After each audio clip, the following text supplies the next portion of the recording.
ലാലേട്ട, ഇന്ന് ആരെയാണ് ലാലേട്ടൻ കൊണ്ടുവന്നിരിക്കുന്നത്? ഞങ്ങളെ വിസ്മയിപ്പിക്കാൻ വേണ്ടിയിട്ട് ലാലേട്ടൻ ലാൽ സല്യൂട്ട് കൊടുക്കാനായിട്ട് പോകുന്ന ആ ഒരു വ്യക്തി ആരാണ്?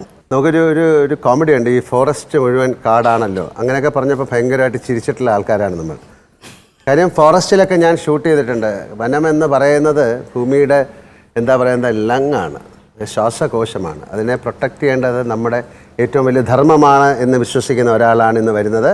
അദ്ദേഹത്തിൻ്റെ പേര് അബ്ദുൽ കരീം എന്നാണ്.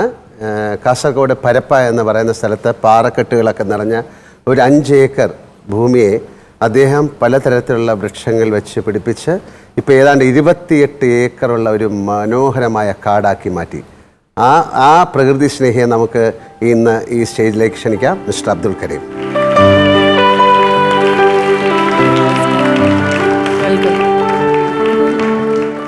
ലാൽ സലാം ഷോയിലേക്ക് സ്വാഗതം. വളരെയധികം സന്തോഷം കണ്ടതിൽ, പരിചയപ്പെടുന്നതിൽ. വളരെ എനിക്ക് ഏറ്റവും ഇഷ്ടമുള്ള ഒരു കാര്യം എന്താണെന്ന് ചോദിച്ചാൽ വനത്തിലൂടെ നടക്കുക എന്നുള്ളതാണ്. ഞാൻ സമയം കിട്ടുമ്പോഴൊക്കെ ചെയ്യാറുണ്ട്. നമ്മുടെ ഷൂട്ടിംഗ് സ്ഥലത്ത് ചിലപ്പോൾ ഈ ലൈറ്റ് അങ്ങനെയുള്ള കാര്യങ്ങളൊക്കെ അതിന് വേണ്ടിയിട്ട് പെട്ടെന്ന് അടുത്ത് നിൽക്കുന്ന ഒരു കൊമ്പൊടിക്കും, അല്ലെങ്കിൽ ഒരു ചെടി പറിച്ച് ഞാൻ അവരെയായിട്ട് വഴക്കുണ്ടാക്കും. ഒരു ഇല പോലും പൊട്ടിക്കാൻ നമുക്ക് അധികാരമില്ല എന്ന് വിശ്വസിക്കുന്ന ഒരാളാണ് ഞാൻ. കാര്യം അത് പ്രകൃതിയുടെ വരദാനമാണ്. അതിനെ ഏറ്റവും കൂടുതൽ പ്രൊട്ടക്റ്റ് ചെയ്യുന്ന ഒരാളെന്ന നിലയിൽ ആദ്യം എൻ്റെ ഹൃദയത്തിൻ്റെ ഭാഷയിൽ നന്ദി പറയുന്നു. എങ്ങനെയാണ് അങ്ങേക്കത് തോന്നിയത്? 972 മുതൽ 82 വരെ ഇന്ത്യയിലെ ഏറ്റവും വലിയ ബിസിനസ്മാനായിരുന്നു. ഇന്ന് ദുബായിലാണെങ്കിൽ നാളെ ബോംബെയിൽ, പിന്നെ തിരുവനന്തപുരത്ത് സ്റ്റാച്യുവിൽ, പിന്നെ ചെന്നൈയിൽ, പിന്നെ നീലീശ്വരം എൻ്റെ സ്വന്തം നാട്ടിൽ ഇങ്ങനെ കറങ്ങി നടക്കുന്ന അന്ന് എൻ്റെ ജോലി അങ്ങനെയായിരുന്നു. ദുബായിൽ ഞാൻ ആദ്യം പോയേരം അപ്പോൾ ഞാനിങ്ങനെ പോയി ഞാൻ കൊണ്ടേ കുറച്ച് ആൾക്കാരുണ്ടാവും, അവരെ കൂടെ 2 ദിവസം നിൽക്കും, പിന്നെ ഇങ്ങനെ നടക്കും. അപ്പം വൈകുന്നേരം നടക്കുമ്പോൾ രോമം കരിയും, അന്നത്തെ ചൂട് കൊണ്ട്. ഇവിടക്കത് കാണാൻ ഇങ്ങനെ വണ്ടിയും കൊണ്ട് വന്നിട്ട് ടാങ്കറിൽ വെള്ളം കൊണ്ടുവന്ന്, അപ്പം വെള്ളത്തിന് അന്നും ഇന്നും ദുബായിലിന് പെട്രോളിനേക്കാളും കൂടുതൽ വിലയാണ്.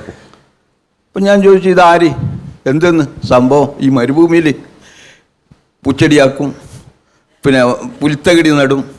അപ്പം പറഞ്ഞു ഷെയ്ഖ് സായിദ് മുപ്പറന്ന് യു എ ആയി, പിന്നെ പ്രസിഡന്റ്. ആദ്യം പ്രസിഡന്റ് ആയിരുന്നില്ല, വേറെ ഷെയ്ഖന്മാരാണ്. അപ്പോൾ എനിക്ക് തോന്നി നമ്മളെ കേരളം ഇതിനേക്കാളും വളരെ നല്ലതല്ല, നല്ല സുഖമല്ലോ. അപ്പോൾ കേരളത്തിൽ അതുമാത്രമല്ല, ഞാൻ ഈ കാടുണ്ടാക്കണമെന്നോ പ്രകൃതി സംരക്ഷിക്കണമെന്നോ ഇപ്പോൾ ഇന്നത്തെ കാലത്ത് ഗ്ലോബൽ വാർമിംഗ്, ക്ലൈമറ്റ് ചേഞ്ച് ഒരു പക്ഷേ കേട്ടിട്ടുണ്ടാവും.